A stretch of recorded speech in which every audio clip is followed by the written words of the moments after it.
Chapter 14. The Other Indians. By noon, we'd caught up to them. They were lazy and messy, and we'd walked over more blatant tracks and litter than we'd seen for months. And today, they hadn't even bothered to pack up and walk. Instead, when Cherie and I made it to the perimeter of their campground, they were dicking around. The tall Nish, with broad shoulders and long thin hair pulled back into two scraggly braids under his red hat, was carving a small piece of wood, leaning back in a folding chair against a tree.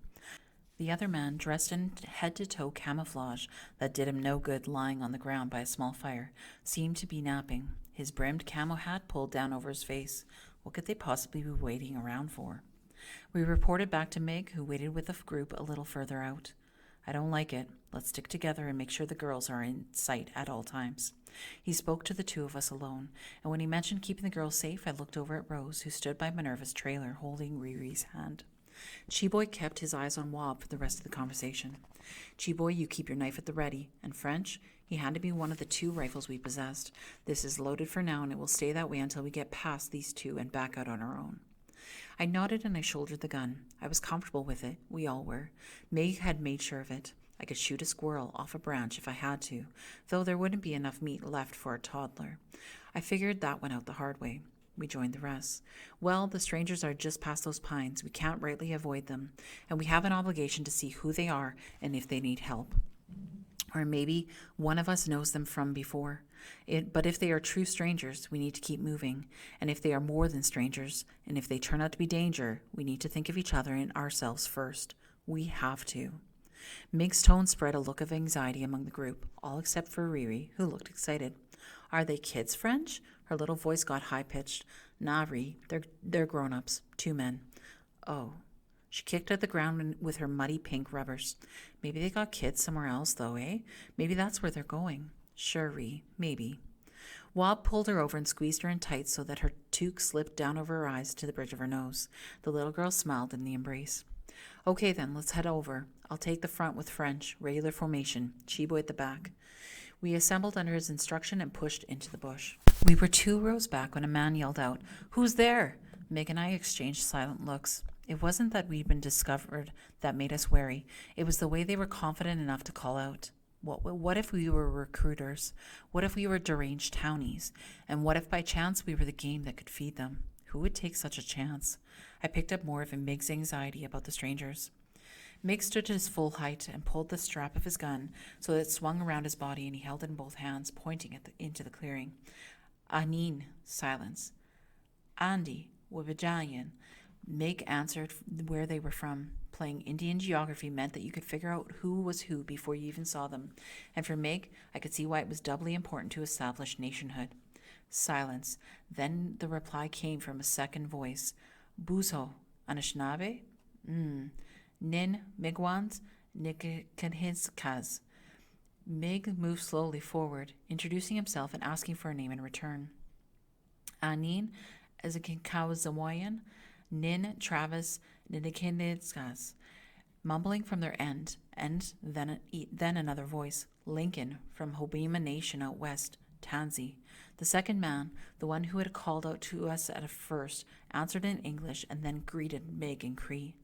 All the while, Meg slowly crept forward, and I stayed in the space that was left between him and the group. Meg turned back to us and motioned us forward with his head, still holding the gun at waist height. I'm coming into the clearing. I have 9 others with me. Uh-huh. Okay. He broke through the last row with us just behind him and entered the clearing. The tall, long-haired man was standing beside the fire, his chair and his wood abandoned behind, but the knife still in his ham fist. The shorter camo man stood a little in the front, his hat pulled back now to reveal a scraggly mustache and small eyes. He looked a bit younger than Meg and addressed him as older brother. Anin, Nisea. He stepped forward and the pair shook hands, and then he stepped back and pointed to his companion. This here is Lincoln. Lincoln just nodded, then turned and threw his knife so that it stuck into the tree behind his chair. He was less than interested. This is my family. Meg held out his hand to us, and we approached in a bundle. My boys, Ziguan Tree, French, Slopper, and Chi. My daughters, Wob, Rose, and Riri, and Nokomis Minerva. Anin Nokomis. The man named Travis bowed a bit at the waist to Minerva, who giggled and swiveled her hips a bit. She was as delighted with the introduction as she was with the melodic sounds of her language sprinkled over the woods, even if the words were said clumsily and even out of order at times. If I hadn't been flooded with adrenaline and worry, I would have mouthed each one after it was said, shoving them into my pockets like sweets to suck on later. 10. That's a pretty big family. Lucky man. Nassay. Travis looked us all over once and then back again, like he was assessing us, and when his eyes got to Wob, they grew bigger, and his smile faltered, but he recovered quickly. Uh-huh. Meg was still cautious. Well, we're heading through this way, so we won't get in your way here. I turned to look at Wob. Her one eye was so narrow, I would have thought it was closed shut, if not for the glint in there. Stay for food. Our hunt was good. He was eager to move away from Wob's glare and took a few steps towards the fire. He pointed to a cauldron hanging over the fire of an old lead pipe. Venison stew. He picked up 2 sticks that were lying in the pit. Each one had clumps of browning dough caught on the bark. Bread. My mouth filled with water. Slopper exclaimed out loud, "Oh my Jesus. We don't want to take any of your supplies. We'll manage." Meg had released the gun when he shook hands, but it hung at his side. When he pulled the strap to realign it on his back, I shouldered my own. I wasn't sure if he'd picked up on Wob's reaction to this man, but I was a bit distracted by the smells and the thought of food, to be honest. I pleaded with my head to be allowed to stay, but knew better than to say anything out loud. I wasn't one of the kids anymore. No, don't be thick. There's enough, or I wouldn't have offered. Lincoln and I were just in Espanola and grabbed some supplies. We're stocked. Now I knew we had a shot at staying. Meg thrived on information, and if these 2 had just been in town, they had info that we might need and that Meg would want to hear. Okay, he agreed, and we all sighed behind him, relieved, but we smoke my tobacco tonight. Nishin. Travis laughed and poked at the pot while we unloaded and took up the seats around the fire. Wob refused to sit, standing behind Meg with her arms folded across her chest, and Cheeboy slipped off unnoticed, and I knew he was scouting in the area in case we had to leave in a hurry. I felt foolish, sitting in the warmth with the elders and the kids. I wanted to be of use, too. Be right back, I mumbled to Cherie and stood up. The one introduced as Lincoln had returned to his chair outside the circle of the pit. It was him who called out to me, "Hey, boy." Just going for a piss. I wasn't sure why, but the large man made me feel nervous. Don't want to do it out in the open. I gave a forced chuckle. He lowered his eyebrows and he turned back to his carving, shaking his head slightly. I hope the others didn't hear. I didn't want to sound weak in front of Rose, like some sweaty little kid who can't take care of his family. I slipped into the first row of trees in the same spot we had entered from, and then I walked left, keeping an eye on the clearing. It turned out the fire and the men's tents and the chairs were in a small circular patch at the end of a long, narrow clearing, so that the whole spot was kind of in the shape of a spoon. At the top of the handle, the space dropped off to one of those craggy cliffs of shale rock. I crept close to the edge, as close as I could manage, and peered over. It was about a 6-story drop, with the pointed edges and rough landing. There was no surviving that fall. "What are you doing?" I jumped, grasping a low, sticky pine branch beside me for balance. I didn't actually pitch forward, but the sudden movement of this to the drop made my head swim. I swung around. "Tabernacle, Cheeboy, you scared the life out of me." He smiled for a bit, and then he reeled it back in. "Sorry, what are you looking for?" "Nothing," I was a bit defensive. Why did I have to be looking for anything in particular? Why couldn't I just be altruistically scouting like him? Just looking is all. I bit a pine gun off my fingers. "Let's get back." He slipped into the trees on the other side and started to weave his way back. He stopped. "Hey, did you notice the way that guy looked at Wob?" I think he remembered her. It was weird that he would be asking me this. Cheeboy was not much of a talker. Yeah, I did. He's kind of nervous about her. Cheeboy nodded his head, pulling his lips together tight. "Let's keep an eye on that." I nodded back, copying the way he held his mouth. Yes, we would definitely do so. Us men, we'd be vigilant. Cheeboy turned and started making his way through the trees, and I watched him for a minute and tried to listen. There was nothing. The absence of sound was the only thing the ear picked up. There was no doubt Cheeboy was the best scout we had, probably the best scout anyone had, and I followed close behind, imitating his movements. Megan told us once about how bats move. They're blind. That's why they say blind as a bat. So they send out these waves of sound, see what they bounce off of. Then they know where they can fly and where they can fit. Cheeboy used his arms as sound, pushing them out in front of him, and then following through with his shoulders. His feet went last, so that by the time he moved his upper body forward, he could watch the ground for exactly where his feet should land with minimal impact and sound. I imitated his movement. It felt like swimming through the woods, my arms fleshy paddles against the cold air currents. Time went quickly like this, moving as fluid.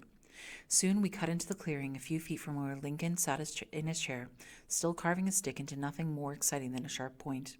He threw his head back, swallowing something small from his cupped hand. He jumped when we moved into sight. "Pissing in pairs?" he snorted when we approached. We had startled him and had hurt his pride. Neither one of us answered, but I couldn't help but smirk at having managed to sneak up on an older man. We joined the circle around the fire. Evening was coloring in the sky from the corners, navy over cerulean. I was casual about finding space beside Rose, and Cherie slipped in beside Meg. I caught him mumbling near Meg's ear a few times, the elder pretending not to hear anything other than the jibber-jabber of Travis as he recounted the pair's uneventful travels. "Yeah, we've pretty much seen nothing but bunnies and buzzards since we left town.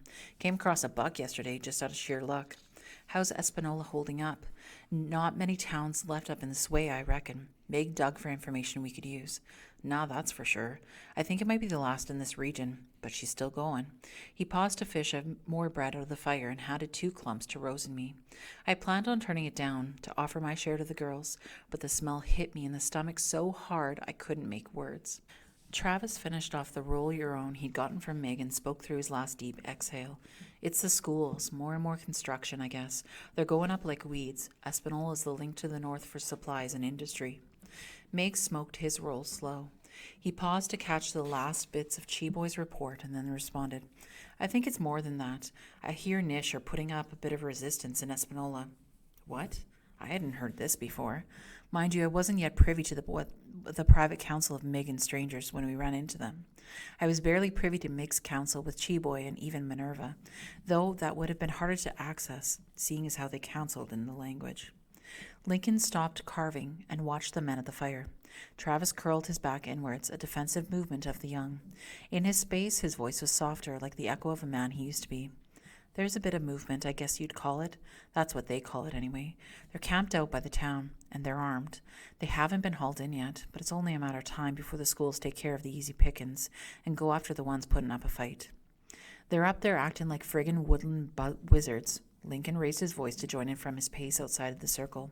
"It's stupid is what it is. Time's a wasting. You either run or you find other ways to fit in and get by. Ain't no use in holding on to the old ways that are dead.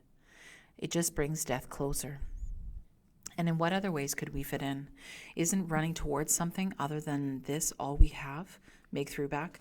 "Or am I missing something?" He had an edge to his voice that made me check the gun was within quick reach. And there was a pause. I put my fingers around the handle and swung it closer. Cheeboy unfurled and straightened to his full height behind Meg, who sat still beside Travis, calmly finishing his smoke. But his eyes were narrow and far away.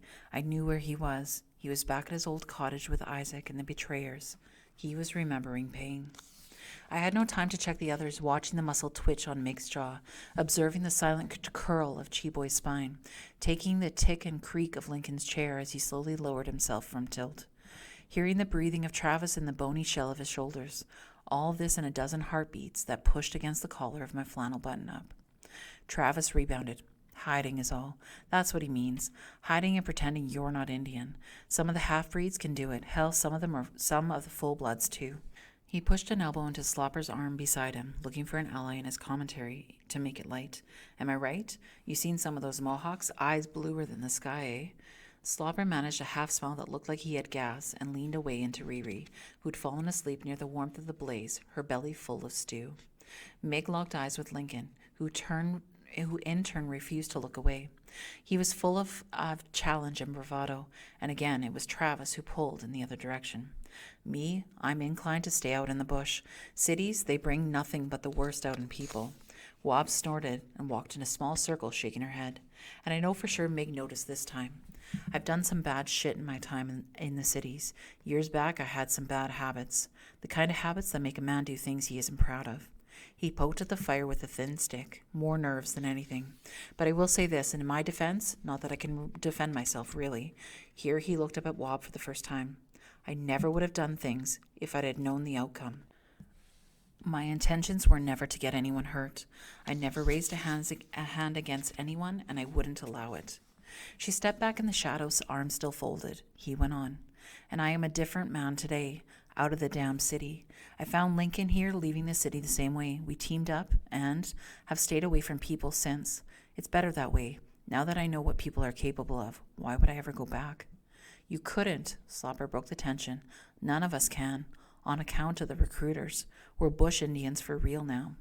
Travis laughed at Slopper's serious decree and clapped him on his thick back. Well, I think now that we've eaten and smoked good offerings together, and seeing as how the sky is falling, you should consider just putting up here for the night. He opened his arm and gestured to the clearing.